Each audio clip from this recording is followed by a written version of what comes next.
हाँ भैया, इस वीडियो में हम लोग रिवीजन करें अव्यय को, रचनाओं को, अलंकार हैं, मुहावरे हैं, इन सब का रिवीजन करेंगे जो अभी तक छूट गया था। ठीक। एक भैया कमेंट कर रहे हैं कुछ ऐसो पढ़ाए दो तो फंस जाए। तो यार कोई बागेश्वर धाम तो है नहीं, हमारे तो फेफड़ा फटे जा रहे हैं पढ़ात पढ़ात। चलो भैया, सबसे पहले समझो क्रिया विशेषण का होता है। हेडिंग लगा लो, क्रिया विशेषण। क्रिया विशेषण उन्हें कहते हैं या वे शब्द जो क्रिया की विशेषता बताएं वो शब्द क्रिया विशेषण कहलाते हैं। सीधी सी बात है, वो शब्द क्रिया की विशेषता बताने लगे वो शब्द क्रिया विशेषण है। ठीक। जितने भी क्रिया विशेषण होते हैं वो लगभग सब अव्यय या अविकारी शब्द होते हैं। क्रिया विशेषण क्या होते हैं? अव्यय या अविकारी होते हैं। अव्यय अविकारी शब्द उन्हें बोलते हैं जिनको रूप बदलकर प्रयोग ना कर सकें। तुम्हारा वाक्य बने चाहे इसी तैसी में चलो जाए, लेकिन ये शब्द बदले नहीं। जैसे मान लो एक शब्द तथा है, अब तथा को तथा ही लिखो जाए। एक शब्द और है, और का और ही लिखा जाएगा। एक शब्द अथवा है, अथवा का अथवा ही लिखा जाएगा। तो ऐसे शब्द जो कतई बदलें ना वे अव्यय या अविकारी हैं। जैसे तथा है, और है, या है, अथवा है। बात पल्ले पड़ गई। क्रिया विशेषण होते 4 प्रकार के। पहला है बाबू स्थानवाचक क्रिया विशेषण। स्थानवाचक क्रिया विशेषण में क्रिया का स्थान पता चले कि क्रिया कहाँ हुई। जैसे मान लो हमने लिखो यहाँ बैठो, अब बैठना का है क्रिया, और यहाँ क्या है? स्थान उसका क्रिया का। तो ये हो गया स्थानवाचक क्रिया विशेषण। हमने कहा नीचे बैठो, तो बैठना क्या है? क्रिया, और नीचे क्या है? स्थान। तो स्थान बता रहा है क्रिया का, तो एक क्रिया विशेषण हो गया। क्रिया विशेषण क्रिया के जस्ट आगे लगो हुए। यहाँ बैठो, ऊपर बैठो, नीचे बैठो, खोपड़ी पे बैठो, ठीक, छाती पे बैठो, काऊ पे बैठो तुम। अगला, जिस क्रिया में क्रिया का समय पता चले वो कालवाचक क्रिया विशेषण। दूसरा होता कालवाचक क्रिया विशेषण। जैसे वो आज गया, तुरंत गया, अभी गया, प्रतिदिन गया। तो जाना क्या है भैया? क्रिया। और आज, अभी, प्रतिदिन, ये क्या है? क्रिया विशेषण। लेकिन कौन सा क्रिया विशेषण है? कालवाचक, जहाँ में क्रिया को टाइम पता चल रहा है। सीधा है कब गया। कालवाचक क्रिया विशेषण में क्वेश्चन करियो कि कब गया, तो कब में पता चल जाए। कब का क्वेश्चन करने पर यदि आज निकले, अभी निकले, तुरंत निकले, प्रतिदिन निकले, तो समझो कालवाचक है। परमाणवाचक। परमाणवाचक क्रिया विशेषण में क्या होता है? क्रिया की मात्रा पता चलती है, क्योंकि परमाण माने होता है मात्रा। जैसे खूब बोलती है, थोड़ा खाती है। अब जैसे बोलना क्या है? क्रिया है, और खूब क्या है? परमाणवाचक क्रिया विशेषण है। खाती क्या है? क्रिया है, और थोड़ा क्या है? परमाणवाचक क्रिया विशेषण है। परमाणवाचक क्रिया विशेषण को ऐसे पहचान लियो कि कितना शब्द यूज करना, कितना का प्रश्न करना कि कितना बोलती कि साहब खूब बोलती है, कि कितना खाती है कि साहब बहुत खाती है, बहुत लीलती है। तो कितना शब्द में जो उत्तर निकल के आ जाए वही परमाणवाचक है। और परमाणवाचक क्या है? क्रिया विशेषण है। ठीक। अगला आ जाओ रीतिवाचक। रीति माने होता है तरीका, ढंग, परंपरा। रीतिवाचक क्रिया विशेषण की पहचान जा है कि कैसे शब्द यूज करना, जो वाक्य लिखा उसमें कैसे का प्रश्न करना।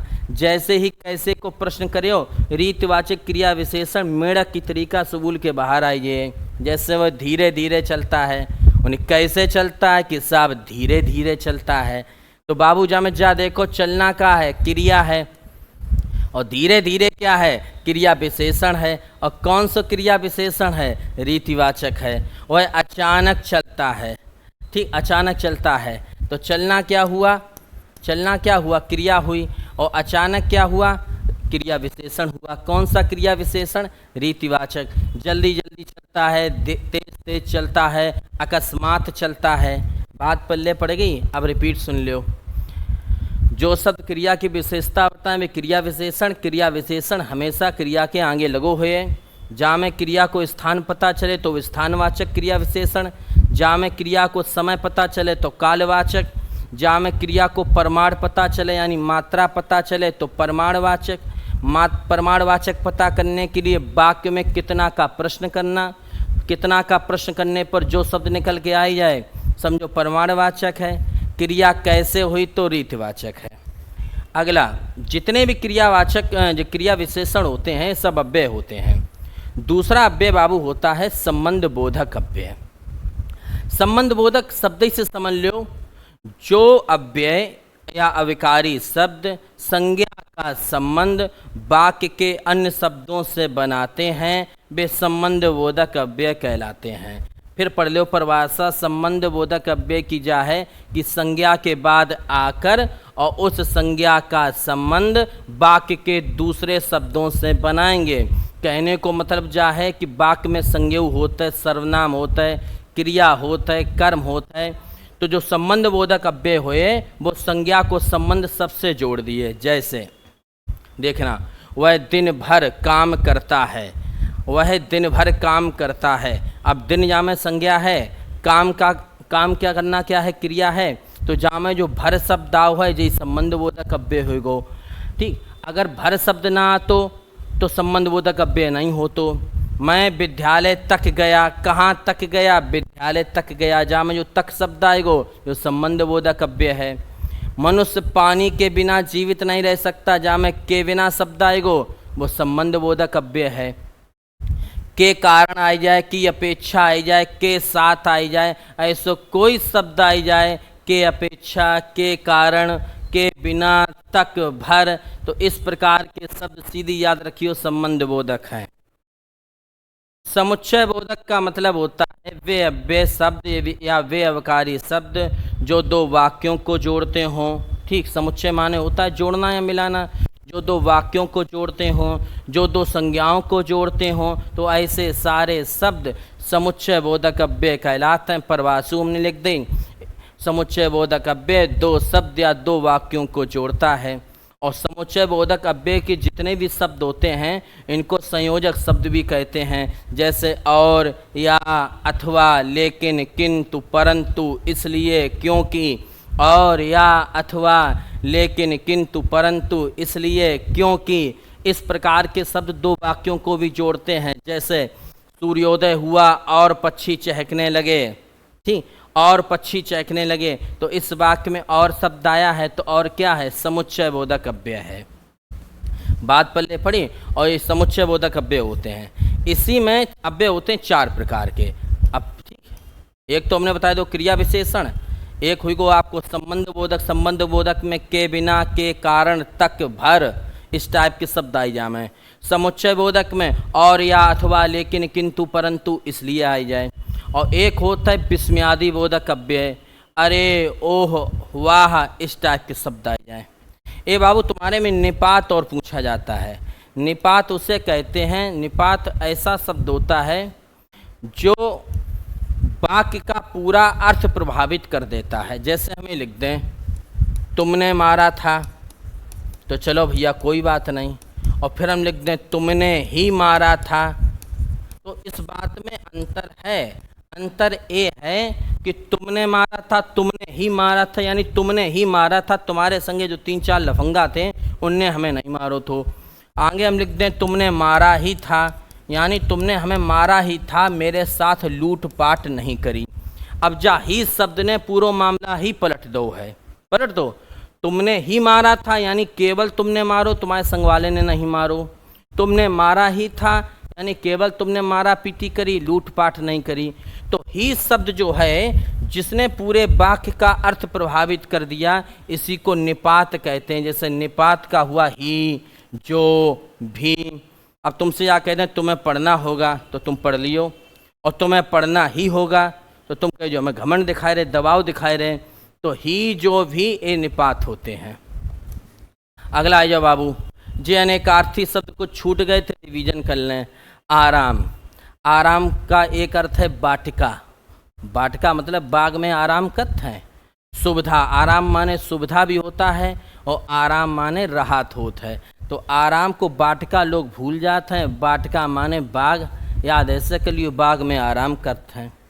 अर्णव, अर्णव माने होता है समुद्र, अर्णव माने होता है सूर्य, अर्णव माने होता है इंद्र। ठीक, सूर्य, समुद्र, इंद्र। विधि, विधि माने विधाता, विधि माने कानून, और विधि माने ब्रह्मा, क्योंकि ब्रह्मा ही विधि निर्माता है। पतवार, पतवार माने होता है कान, और पतवार बोलते हैं कर्ण को भी। किसको बोलते हैं? कर्ण को भी। गो, गो का एक अर्थ होता है गाय, एक होता है नदी, गाय की शुद्ध वर्तनी भी है गो। एक होता है तारे, आकाश, पृथ्वी, वाणी। गाय, नदी, तारे, आकाश, पृथ्वी, वाणी। खर, खर माने होता है गधा, ठीक है, इनकी संख्या बहुत है।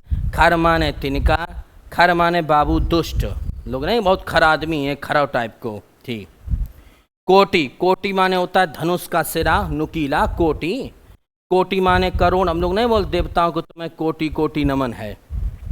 और कोटि माने श्रेणी, तुम किस कोटि, कोटि को किस कैटेगरी के हो बाबू। पतंग माने सूर, पतंग माने पक्षी, पतंग माने नाव, और पतंग माने पतंगा। बाबू बलि माने बलिदान, बलि माने चढ़ावा, बलि माने उपहार, और बलि माने कर। अब याद ऐसे करियो, बलि माने बलिदान तो होता ही है, और जब बलिदान इसी वजह से दिया जाता कि हम चढ़ावा चढ़ाते हैं, चढ़ावा।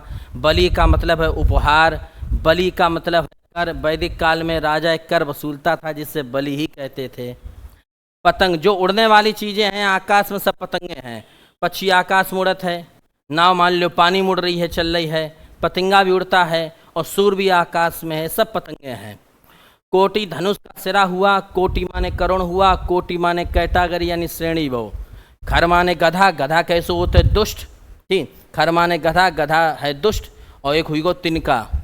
गो का मतलब गाय, नदी, तारे, आकाश, पृथ्वी, वाणी। गाय, नदी, तारे, आकाश, पृथ्वी, वाणी। पतवार को हुई गो कर्ण और कान। विधि को मतलब वो विधाता, कानून और ब्रह्मा। अर्णव के तीन याद रखियो, सूर्य, समुद्र, इंद्र। सूर्य, समुद्र, इंद्र। आराम को वाटिका यानी बाग, सुविधा और राहत।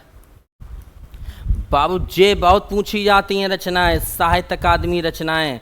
ये ध्यान रखना कि किन किन रचनाओं को साहित्य अकादमी पुरस्कार दिया गया। पिछली बार बहुत आया था, बहुत, अरे यार गिर गो, बहुत आओ तो देखो कैसे याद करें। साहित्य अकादमी पुरस्कार की शुरुआत 1954 में होता है, और जो पुरस्कार साहित्य अकादमी द्वारा बांटा जाता है, तो ध्यान रखियो सबसे पहले साहित्य अकादमी पुरस्कार किसको दोगो?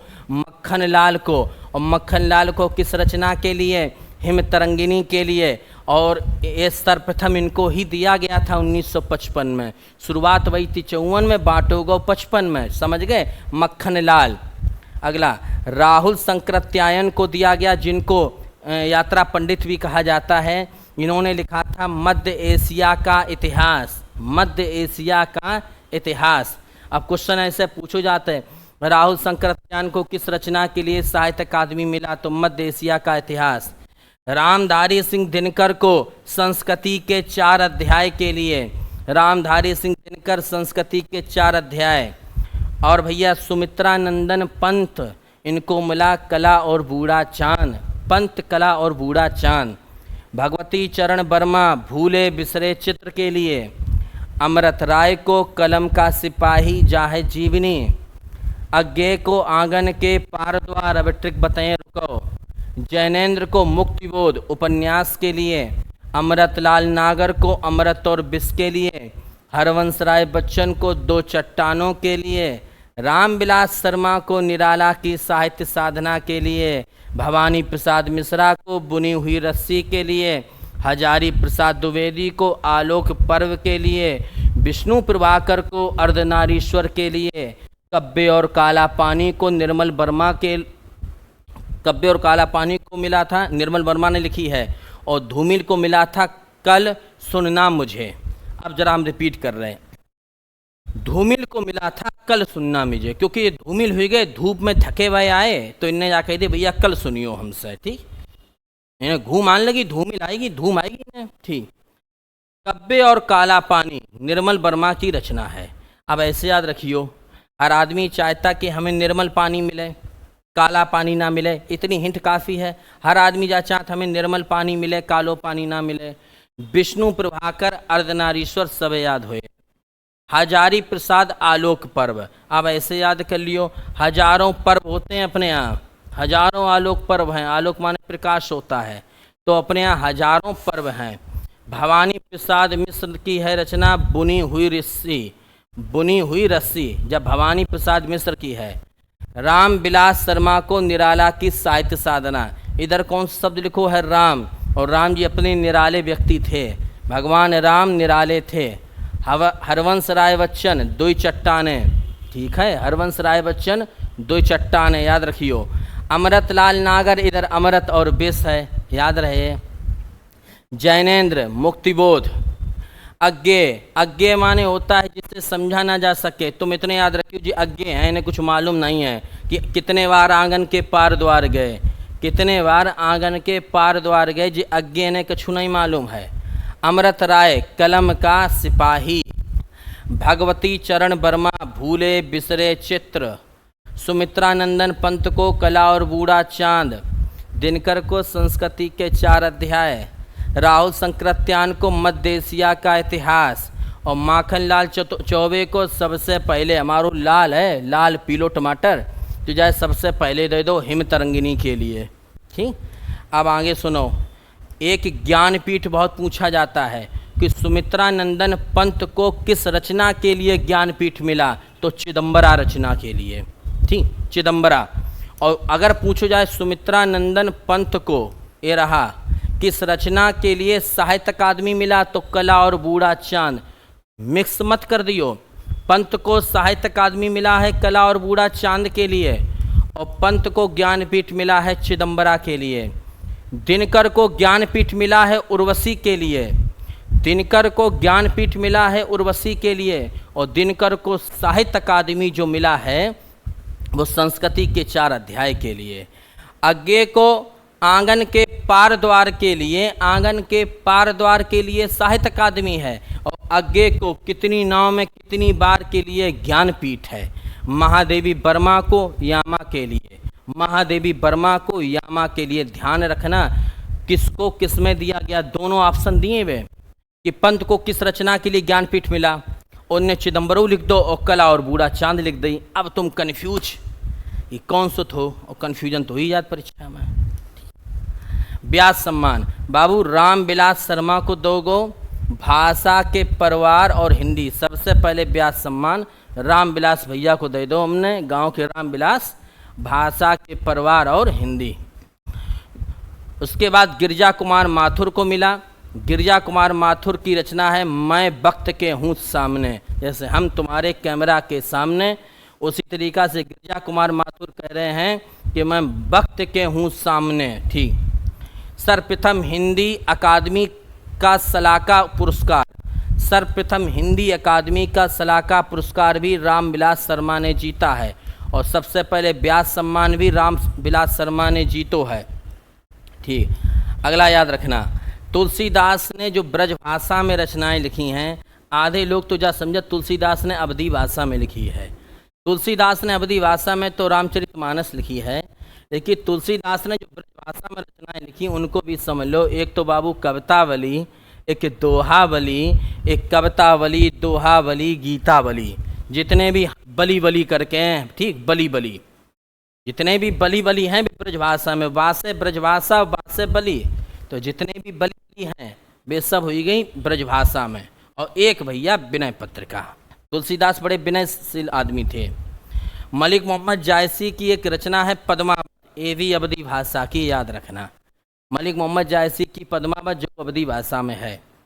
और तुलसीदास की कवितावली, गीतावली, दोहावली और विनय पत्रिका।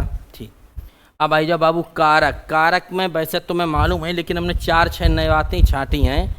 कारक जो चिन्ह होते हैं, कर्ता ने, कर्म को, करण से या द्वारा, इन कारक चिन्हों को परसर्ग कहा जाता है। क्या कहा जाता है? परसर्ग।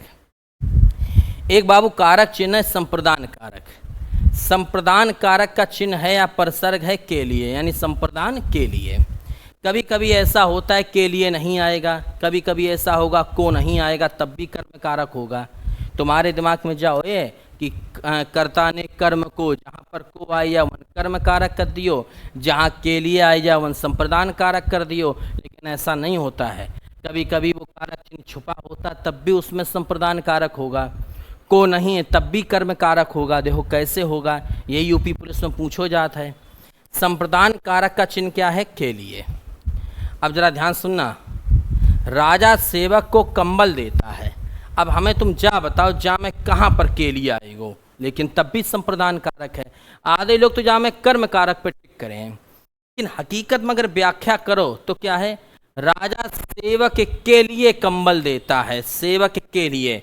यहाँ को का तात्पर्य है के लिए, को होकर भी संप्रदान कारक होगा। इसका मतलब एक बात दिमाग में नोट कर लो, दान की स्थिति में कोई वस्तु हम किसी को दान करते हैं तो वहाँ पर संप्रदान कारक है। समझ गए? कोई वस्तु अगर हम दान करते हैं तो वहाँ पर संप्रदान कारक है। बात पल्ले पड़ेगी। राजा भिक्षुक को कंबल दान करता है, हम गरीबों को दान करते हैं। अब देखो जो अधिकरण कारक को चिन्ह का होता है मैं पर, तुम्हारे दिमाग में जाओ ये कि जहाँ पर मैं पर आए या मन अधिकरण कारक, लेकिन जहाँ मैं सो कछु नहीं, वह अगले साल आएगा। अब जहाँ में कोई कारक चिन्ह नहीं है, लेकिन अगर ध्यान से पढ़ो तो वह अगले साल में आएगा, अगले साल में आएगा।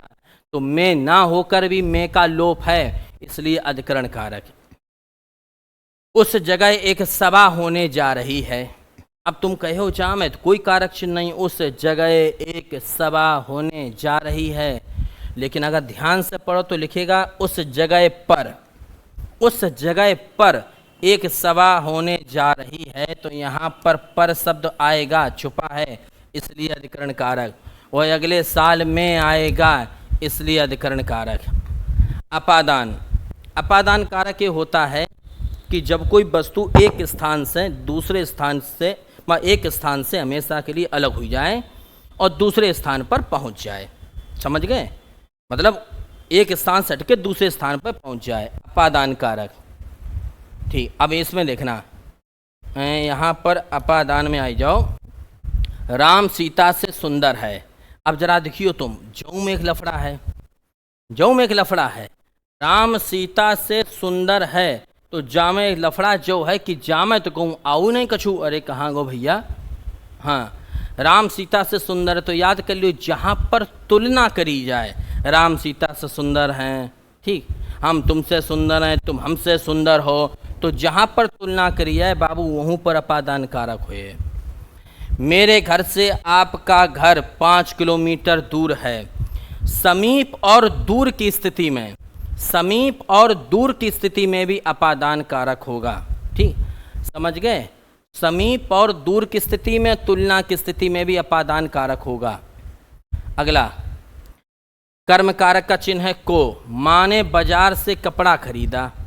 आधे लोग कर्ता कारक पे टिक करें कि माँ ने, कर्ता ने, लेकिन पूरी बात तो पढ़ो ध्यान से कि माँ ने बाजार से कपड़ा को खरीदा। को, यहाँ पर को की वैल्यू है, को का लोप था, इसलिए कर्म कारक। करण, अब ध्यान सुनना, करण माने होता है से या द्वारा। कानों सुनी बात पर यकीन मत करो। कानों, करण का मतलब होता है वाई, यानी से या द्वारा। तो कानों सुनी बात पर यकीन मत करो, हकीकत में बात यह है कि कानों द्वारा सुनी बात पर, कानों से सुनी बात पर, कानों द्वारा सुनी बात पर यकीन मत करो। तो यहाँ से या द्वारा होना चाहिए, लेकिन नहीं है, इस तब भी करण कारक होगा, क्योंकि से या द्वारा निकल रहा है। उसने छल से पराजित किया, छल द्वारा पराजित किया, इसलिए करण कारक है, यहाँ से लिखा है। अगला देखो, अपादान मैंने बताया था तुलना की स्थिति में होता है कि हम तुमसे सुंदर हैं, तुम हमसे सुंदर हो। और एक और है पेड़ से बंदर कूदा। मैंने ये भी कहा था अपादान कारक में कि हमेशा के लिए कोई वस्तु अलग हो जाए, उस स्थान से हट जाए। जैसे पेड़ से बंदर कूदा, अब बंदर ने क्या किया है, पेड़ से कूद किया तो पेड़ को छोड़ दिया उसने, पेड़ से अलग हो गया है। अब बंदर कहाँ है, अपने दूसरे स्थान पर है, तो एक स्थान से अलग हो गया, इसलिए अपादान कारक है। समझ गए? कोई वस्तु हमेशा के लिए दान कर दो तो संप्रदान कारक, कहूँ तुलना करी जाए तो अपादान कारक, कोई वस्तु अलग होए तो अपादान कारक। अब देखो कुछ हमने मुहावरे ऐसे लाए हैं जिनको आप सेंस नहीं लगाए पे हो। वे हमने लिखे हैं, अंडे का शहजादा अनुभवहीन व्यक्ति। लोग नहीं कहते अंडे के शहजादा हैं, वे कूप मंडूक हैं। ठीक, अंडे के शहजादा अनुभवहीन व्यक्ति, उन्हें 4 पैसा मिल गए, उतने में डोल रहे, उतने में दांत फाड़ रहे। आँख के अंधे और गांठ के पूरे। ध्यान समझना, आँख के अंधे हैं, ठीक, यानी दिमाग से पैदल हैं, और गांठ के पूरे यानी हैं पैसा वाले। तो आँख के अंधे गांठ के पूरे को मतलब वो मूर्ख धनवान। कोई गांव में ऐसा व्यक्ति हर गांव में है कि बहुत धनवान हुए लेकिन दिमाग से पैदल हुए। कान फूकना, कान फूकने को मतलब तुम समझियो कि चुगली करना, लेकिन कान फूकने का मतलब है गुरु मंत्र देना, दीक्षा देना। गांव में नहीं औरतें कहती हैं, वहाँ बैठा था माई बहू, उन्हें कान फूंक दे, तब से उन्हें कैन पे चल रही जा। तो कान फूकना यानी गुरु मंत्र देना, दीक्षा देना। मुट्ठी गरम करना, रिश्वत देना। जैसे लोग नहीं कहते उनकी मुट्ठी गरम कर दो तब साइन हुए फाइल पर, ठीक। तो मुट्ठी गरम करने का मतलब है रिश्वत देना। शैतान की आंत, आंत की लंबाई 5 से 6 मीटर होता है, तो शैतान की आंत को मतलब बहुत लंबी बात, जैसे आंत लंबी होत है। खेत रहने का मतलब नहीं समझ पाए हो आधे लोग। खेत रहने का मतलब होता है शहीद हो जाना। तुम समझो खेत रखे वो है। और एक नंबर अब तुम बुचर ये हाल। कागजी घोड़े दौड़ाना, व्यर्थ की लिखा पढ़ी करना। हर गांव में एक आदमी तुम्हें ऐसो मिले जो मुफ्त की लिखा पढ़ी दिन भर करता रहा, दिन भर जा के ऊपर दीवानी, बा के ऊपर फौजदारी मुकदमा। नई जमीन तोड़ना यानी अनूठा प्रयास करना, अनूठा प्रयोग करना। आंखें बिछाना, हृदय से आदर करना। आंखें बिछाना, हृदय से आदर करना। वो गाना चलो तो राम आएंगे तो अंगना सजाऊंगी, आंखें बिछाऊंगी, तो वही तो आंखें बिछाना। कोई दिल बिछाता, कोई आंखें बिछाता, कोई फेफड़ा। गंगा गए गंगादास, जमुना गए जमुनादास, यानी सिद्धांतहीन व्यक्ति। जहाँ पहुँचे, सपा में पहुँचे तो सपा की बड़ाई, भाजपा में पहुँचे भाजपा की बड़ाई, कोई सिद्धांत नहीं, सिद्धांतहीन व्यक्ति। जौहर खुलने का मतलब होता है भेद का पता लगना। जौहर खुलने का मतलब है कि हमारो जौहर खुल गो, हमारे भेद को पता लग गो। अंधे को दीपक दिखाना, ना समझ को शिक्षा देना। कोई चूतिया टाइप को आदमी, कोई बेवकूफ़ है भाई, तुम दिन भर समझावो, लेकिन वह ना समझ को शिक्षा देने हैं भैंस के आगे बीन बजे वो। फिर समझ लो, अंधे को दीपक दिखाना, ना समझ को समझाना, जौहर खुलना, भेद का पता लगना। गंगा गए गंगादास, जमुना गए जमुनादास, यानी सिद्धांतहीन व्यक्ति, थाली को बैगन। आंखें बिछाना, सम्मान देना। नई जमीन तोड़ना, अनूठा प्रयास। घड़ों पानी पड़ना, घड़ों पानी पड़ने का मतलब है लज्जित होना, बेइज्जती होना। उन पे यार घड़ों पानी पड़ गो। कागजी घोड़े दौड़ाना, व्यर्थ की लिखा पढ़ी, खेत रहना, शहीद हो जाना, शैतान की याद, बहुत लंबी बात, मुट्ठी गरम करना, रिश्वत देना, कान फूंकना, गुरु मंत्र देना, दीक्षा देना, ठीक, गुरु मंत्र या दीक्षा। आँख के अंधे, गांठ के पूरे, मूर्ख धनवान, अंडे का शहजादा, अनुभवहीन व्यक्ति, ठीक, आएगो समझ में भैया। और अपादान में हमने जो बताओ तो कोई वस्तु एक स्थान से अलग हुई के दूसरे स्थान पर पहुंच जावे, या तुलना करी जाए राम श्याम से सुंदर है तो अपादान कारक हुए, ठीक। कोई वस्तु दान कर दी जाए तो संप्रदान कारक हुए। बात पल्ले पड़ गई। अब नेक्स्ट वीडियो में हम तुमसे फिर मिल रहे, और घर को छोटो चैनल है यार, शेयर कर दो करो यार, सभी लोग पढ़ लें। वैसे मेहनत बहुत करत, हम खुद ही बहुत पढ़ा था, अब खुद पढ़ के लिखा था, कोशिश तो यही करत यार फंस आए, और बाकी भगवान जाने का हुए।